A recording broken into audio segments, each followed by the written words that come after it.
Welcome to Agaram channel. இப்போ நம்ம பாரம்பரிய அரிசி சுண்டல் தான் செய்ய போகிறோம். இது அந்த காலத்தில் விரதம் இருக்கிறவங்களாம் கூட இது செய்வாங்க, செஞ்சு சாப்பிடுவாங்க. அரிசி வறுத்துட்டு பண்ணுறது. இப்போ எப்படி பண்ணலாங்கிறத பார்க்கலாம். இப்போ இதுக்கு உண்டானது தக்காளி, கத்திரிக்காய், வெங்காயம், கேரட்டு, பீன்ஸு எல்லாமே போட்டுக்கலாம். எல்லா காய்கறி எது இருக்கோ அது போட்டுக்கலாம். அரிசி எந்த அரிசியாக இருந்தாலும் பரவாயில்ல, நல்லா பொன்னிறமாக வறுக்கணும். இப்போ 1 டம்ளர் அரிசி நான் போட்டிருக்கேன். நல்லா பொரி அரிசி மாதிரி வறுக்கணும். அதை 1 டம்ளர் அரிசிக்கு 1/4 டம்ளர் பாசிப்பருப்பும் போட்டு வறுக்கணும்.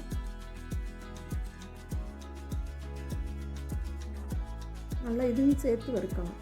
பாதியில் போட்டால் போடுறது, இல்லைன்னா கருகி போடும். இது அரிசியெல்லாம் வறுத்துட்டு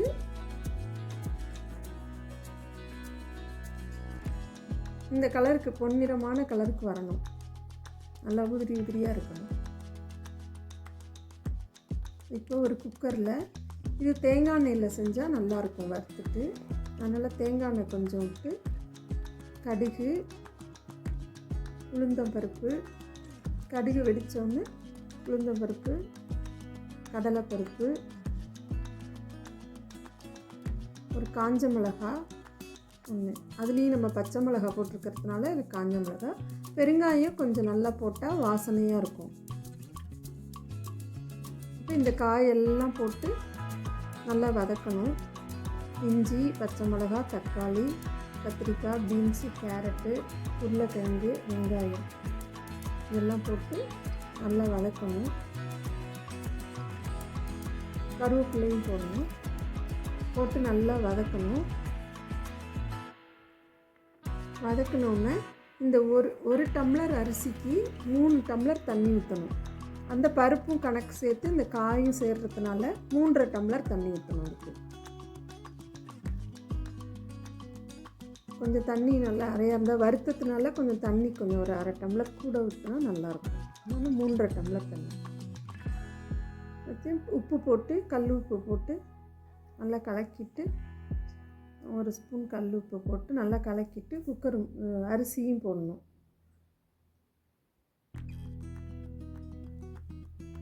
போட்டு நல்லா கலக்கிடணும் கொஞ்சம், இல்லைன்னா அடியில் காயும் மேலே அரிசியும் தங்கிடும். இப்போ மூடிட்டு, எப்போவும் சாதம் வடிக்கும்போது 3 விசிலும் ஒரு சிம்மு வச்சு நிறுத்துவீங்கள, அந்த மாதிரி நிறுத்தணும். இப்போ திறந்து பார்த்தா நல்லா வெந்திருக்கும். மணமான அரிசி சுண்டல்னு சொல்லுவாங்க, ரெடி. இதில் இன்னும் கொஞ்சம் தேங்காய் எண்ணெய் ஊற்றி, உங்களுக்கு பிடிச்சிருந்ததுன்னா தேங்காய் எண்ணெய் இன்னும் கொஞ்சம் ஆட் பண்ணி ஊற்றி, கொஞ்சம் துருவிய தேங்காயும் போடணும்.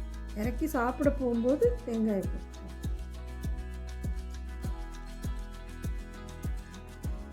சுவையான அரிசி சுண்டல், பாரம்பரிய அரிசி சுண்டல் ரெடி. இதுக்கு தேங்காய் துவையல் தான் நல்ல காம்பினேஷன். அது அடுத்த வீடியோவில் எப்படின்னு நான் போடுறேன். நன்றி, வணக்கம்.